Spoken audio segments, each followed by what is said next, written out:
বাসন্তীতে ফের বোমা উদ্ধার হয়েছে, যেটা জানতে পারা যাচ্ছে যে বাসন্তীর কলতলা এলাকায় সেখান থেকে এক তৃণমূল কর্মীর বাগান বাড়ি থেকে বস্তাবন্দি বোমা উদ্ধার হয়েছে। আইনুল হক সর্দার ওই তৃণমূল কর্মী, তারই বাগান বাড়ি থেকে বস্তাবন্দি তাজা বোমা উদ্ধার। বাসন্তীর কলতলা এলাকায় বোমা উদ্ধার এক তৃণমূল কর্মী আইনুল হক সর্দার, তার নাম, তারই বাগান বাড়ি থেকে বোমা উদ্ধার হয়েছে বলে সূত্র মারফত যে খবর পাওয়া যাচ্ছে।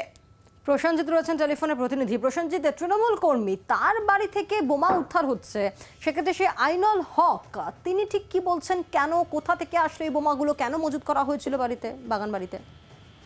দেখো, এখনো পর্যন্ত যার বিরুদ্ধে অভিযোগ বা যে বাড়ির মালিক সে কিন্তু পলাতক বলে কিন্তু আমরা জানতে পাচ্ছি।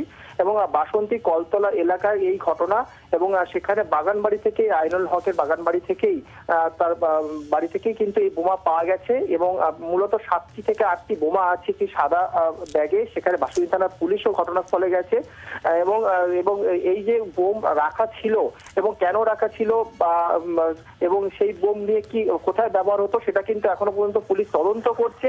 তবে তার স্ত্রী জানায় যে কে বা কারা বোম রেখে গেছে, তাদের নামে বদনাম করা হচ্ছে বলে কিন্তু আমরা জানতে পাচ্ছি। এবং এই বোমা ঘিরে কিন্তু এখন এলাকায় চাঞ্চল্য ছড়িয়েছে, যেহেতু তার বাগান বাড়ি থেকে এই বোমাগুলি পাওয়া গেছে। ঘটনাস্থলে আছে বাসন্তী থানার পুলিশ। আমরা যেটা জানতে পাচ্ছি যে বোম স্কোয়াডকে ইতিমধ্যে খবর দেওয়া হয়েছে বোমগুলি শুরু করার জন্য। বাংলার আওয়াজ, বাঙালির আবেগ, জি 24 ঘন্টা।